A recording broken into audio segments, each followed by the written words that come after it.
Bonjour à tous et à toutes, bienvenue sur notre chaîne Ressource-toi en Normandie. Aujourd'hui, j'accueille Virginie Trichet. Bonjour Virginie. Bonjour Tiffaine. Donc tu es sophrologue, aptologue, énergéticienne. Tout à fait. Est-ce que tu peux nous présenter ta pratique? Eh bien oui, je vais présenter les trois. Alors, tu veux la tenir? Non, vas-y, garde-la. D'accord. Alors, j'ai tout simplement deux pratiques de thérapie brève, enfin ce qu'on appelle thérapie brève, c'est-à-dire à peu près moins de 10 séances. Donc il y a la sophrologie et l'aptologie. D'accord. La sophrologie, donc je l'ai appris à l'école Aliota à Caen. D'accord. Et l'aptologie, je l'ai appris à l'école Creatica à Nantes. D'accord, ok. Voilà. Alors la sophrologie, c'est vrai que c'est un petit peu plus connu du grand public. Oui. Donc comment toi tu la pratiques en tout cas? Est-ce que tu peux nous dire quelques petits mots nous expliquer? Eh bien, je la pratique avec mon moi, c'est-à-dire que je suis quand même toute la pratique de sophrologie ainsi que tous les protocoles qu'on apprend en sophrologie. Mais j'y rajoute quand même ma petite graine. Des fois, il peut m'arriver dans les exercices de rajouter des exercices de breath gym. Ah oui, d'accord. Donc la sophrologie, c'est des exercices de respiration, c'est ça, d'écoute du... C'est de la respiration dynamique, ce qu'on appelle, donc c'est des exercices de respiration avec des mouvements lents qui travaillent au niveau de l'inconscient. Donc en même temps que les exercices, on fait des visualisations avec les couleurs parce que l'inconscient, il travaille qu'en symbole. D'accord. Donc tu travailles debout, assis Ça dépend, je m'adapte. En général, les exercices se font debout. Il y a des exercices qui se pratiquent assis. On évite le debout, assis, assis, debout. On n'est pas là pour faire de la gymnastique. Puis ça peut tourner un peu la tête aussi, il me semble. Exactement. Ouais, c'est ça, alors c'est pareil, les personnes ont toujours le bouton rouge quand ça ne va pas. Certaines personnes ne sont pas habituées avec la respiration, donc elles ont toujours le bouton rouge, le contrôle, on arrête, on reprend. Je suis là pour accompagner vraiment la personne et je m'adapte. La personne qui a des sensibilités, qui a des douleurs au niveau des bras ou qui ne peut pas se relever, je pense surtout aux personnes à mobilité réduite, bien sûr, on les pratique assises. D'accord. Et ça se termine, pardon, je t'ai coupé. Non, vas-y. Et on termine par la visualisation positive. D'accord, ok. Ce qu'on appelle une sophronisation. Et donc tu travailles en individuel et en collectif aussi? Je travaille pour l'instant essentiellement en individuel, en cabinet, placé à Saint-Rémy-sur-Orne, c'est en Suisse normande. Ouais, à 20 minutes de Caen. Exactement, à 20 minutes de Caen. Je suis la commune située exactement entre Thury-Harcourt et Clécy. Ah oui, ok, d'accord, à mi-chemin. Exactement. D'accord, ok. Donc moi, tu m'as dit donc que tu étais aptologue et je ne connais pas du tout cette pratique. J'ai regardé un petit peu sur internet, j'ai fait ma petite souris et je ne connaissais pas du tout. Est-ce que tu peux nous expliquer? Oui, alors effectivement, l'aptologie, c'est une pratique qui est vraiment récente, qui a été créée par Maria Colliot, qui est une psychologue clinicienne. Il n'existe qu'une école à Nantes, c'est donc situé à Nantes. C'est un cursus de 3 années. Et après, il y a un mémoire à faire. Moi, j'ai mis 1 an à faire mon mémoire. D'accord. Donc, je dis toujours que c'est un circuit pour moi qui a fait à peu près 4 années d'études, à raison de 1 week-end par mois. D'accord, oui. Voilà. C'est pas 4 années pleines. C'est un investissement de temps, c'est un investissement d'énergie, et beaucoup d'intégration d'informations. Ah oui, d'accord. Parce que l'aptologie, donc de par son nom, travaille par le toucher et la parole. Donc on apprend énormément de techniques, d'outils concernant le toucher. Donc on va être sur la réflexologie plantaire, on va être sur la médecine chinoise, on va être sur les méridiens, c'est ça? Tout à fait. On travaille avec les méridiens. La parole, c'est vraiment tout ce qui est PNL, l'hypnose, la psychogénéalogie. D'accord. Et puis après, il existe plein d'autres outils propres à l'aptologie. Ah oui. Toujours pour pouvoir répondre à l'objectif de la demande de soins, de bien-être, de réparation. Ouais. Voilà. Et ça se pratique pareil en individuel, en cabinet? Que en individuel au cabinet, oui. D'accord. Et on peut pas faire parce que vraiment en aptologie, la personne est vraiment au cœur et au centre de son soin. Et tout vient et tout part d'elle, de ses propres mots et de ses propres attitudes par rapport à la psychomorphologie et tout ce qui sort au niveau inconscient. D'accord, ok. Ouais, c'est très intéressant. Et énergéticienne, tu peux nous en dire quelques mots? Oui, bien sûr. Ouais. Alors j'ai commencé par ça.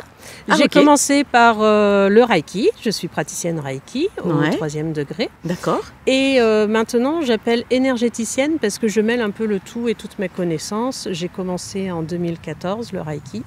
Et nous sommes en 2024. Et alors la personne qui veut un soin Reiki, bien sûr, je lui fais que du Reiki. Mais il y a possibilité de faire un soin énergétique où là, je mêle tout mon autre, c'est-à-dire énormément d'intuition, où je peux vraiment aller chercher à réparer les blessures. En fait, on va chercher, il y a le moment déclencheur du mal-être de la personne, et en soin énergétique, on va chercher le moment enclencheur. Et là, on peut remonter soit avec l'arbre psychogénéalogique chez les aïeux, soit dans le karmique, et on libère les vies passées. D'accord, ok, c'est très intéressant. Voilà. Alors Virginie, comment en es-tu venue à pratiquer tous tes outils? Tous mes outils. Ouais. C'est quoi ton parcours personnel en fait? Alors, j'ai fait des études sciences médico-sociales. J'étais très très attirée par tout ce qui est sciences, médecine, la santé. C'était vraiment très axé là-dessus. Et puis le hasard, enfin maintenant ça me fait rire quand je dis le hasard, mais à l'époque c'est ce que je pensais, bref. La vie a fait que mon deuxième enfant ne mangeait pas du tout. D'accord. Ne se nourrissait pas, et j'ai été voir tous les médecins qu'il fallait. Ils m'ont dit mais non, ça n'existe pas, un enfant, c'est vous, la maman, qui êtes inquiète, voilà. Et puis désespérée, parce qu'effectivement, il ne mangeait pas du tout. Il prenait un biberon de lait le matin, et puis après, ça s'arrêtait là. Ça a duré jusqu'à ses 2 ans. Mais effectivement, il ne perdait pas de poids. Et comme il ne perdait pas de poids, aucun médecin ne m'a cru. Ah oui, ça inquiétait personne du coup. Ça n'inquiétait personne, voilà, exactement. Et puis, désespérée, j'en ai parlé à ma nourrice, qui m'a envoyé voir quelqu'un, qui m'a dit, bah écoute, tu en prends ce que tu veux, tu crois ce que tu veux, mais je te recommande quelqu'un qui s'appelle Florence Hubert. Et Florence Hubert, ça a été vraiment une rencontre extraordinaire pour moi. Ah oui. Je l'ai appelée, au début elle n'avait pas du tout de disponibilité, j'habitais Nantes, elle habitait Saumur. Ah oui. Et puis quand elle s'est arrêtée, et puis elle m'a dit, bah si, venez demain. Ah oui. Oui, voilà. Donc, là, c'est la grosse synchronicité. Quoi. Exactement. Genre la vie t'organise de la rencontre. Quoi. Exactement. Venez demain, venez chez moi. C'est pas dans mes pratiques, mais bon voilà. Moi, je me suis pas posé de questions. Qu'est-ce qu'on fait pas quand on est maman, même papa, hein, parce qu'on était deux quand même. Bah oui. Papa aussi. Donc voilà, direction Saumur. Et là, c'est passé quelque chose pour moi qui m'a vraiment bouleversée. C'est-à-dire que elle a fait des manipulations. Elle a mis les mains au-dessus de la tête de mon enfant, qui n'avait à peine 2 ans, je rappelle quand même. Et il a fallu 3 séances. Et au bout de la 3e séance, mon gars qui ne mangeait pas, qui ne mangeait aucun morceau, qui suçait les Kinder désespérément comme il pouvait, s'est mis à manger des pâtes carbo, parce qu'on avait fait des pâtes carbo, et il a tout mangé, toute l'assiette, comme ça, d'un coup. Wow. Et là, je me suis dit, waouh, magique. Alors moi qui suis très science et très, je veux comprendre les choses. Cartésienne. J'étais attachée commerciale à l'époque, et là j'ai dit, là j'ai lu une palanquée de livres, de témoignages, de comment c'est possible. Et là, je me suis dit, waouh, mais trop bien. Et ça a été le début d'une grande aventure. Exactement. Et après, j'ai rencontré toujours par hasard, par le hasard de la vie, Maria Colliot dans une librairie. Et là, ça a été le début d'une aventure aussi. C'est beaucoup de rencontres pour toi dans ton parcours. Exactement. Je suis très, très bien guidée. Ah oui, c'est intéressant ton témoignage. Alors, donc, qu'est-ce que ça a changé à ta vie? Tu en as un petit peu parlé.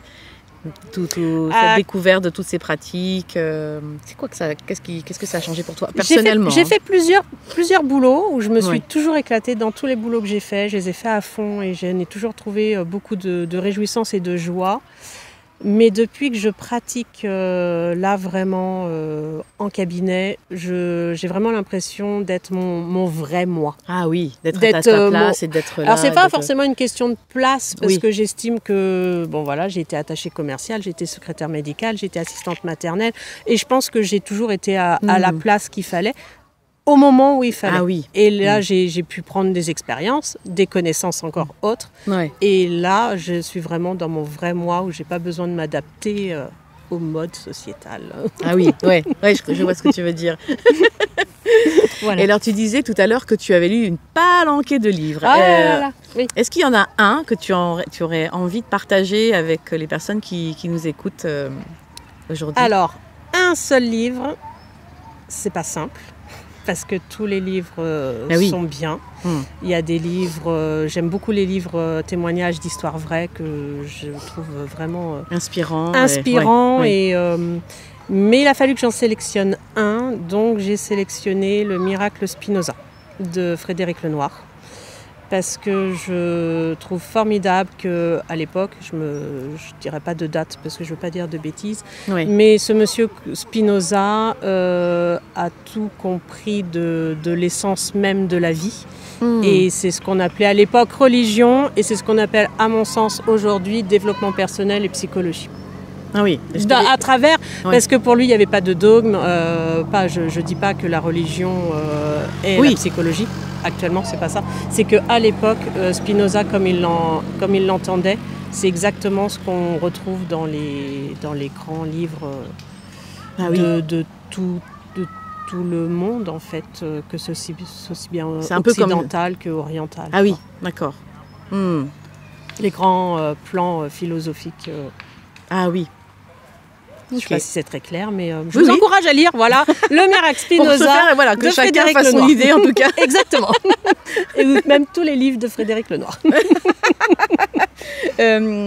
Alors, si tu avais un message pour l'humanité aujourd'hui, quel serait-il ? Alors, pour l'humanité, c'est un grand mot, mais si chaque personne pouvait trouver sa paix intérieure, si chaque personne pouvait agir en bonne et conscience avec son propre cœur, avec sa propre intuition, et être dans le respect de chacun et dans le non-jugement, eh bien, je pense que l'humanité s'en portera très bien. Oui, je suis d'accord avec toi. En quelques mots, hein, bien sûr. Bien sûr. Et chacun fait ce qu'il peut. C'est vrai, tout à fait. C'est vrai, il faut le garder en tête. Voilà.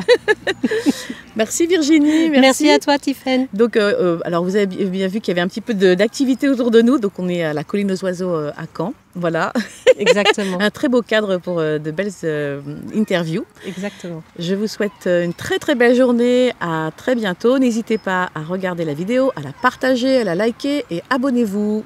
À bientôt. Au revoir Virginie. Au revoir. Merci. Bye.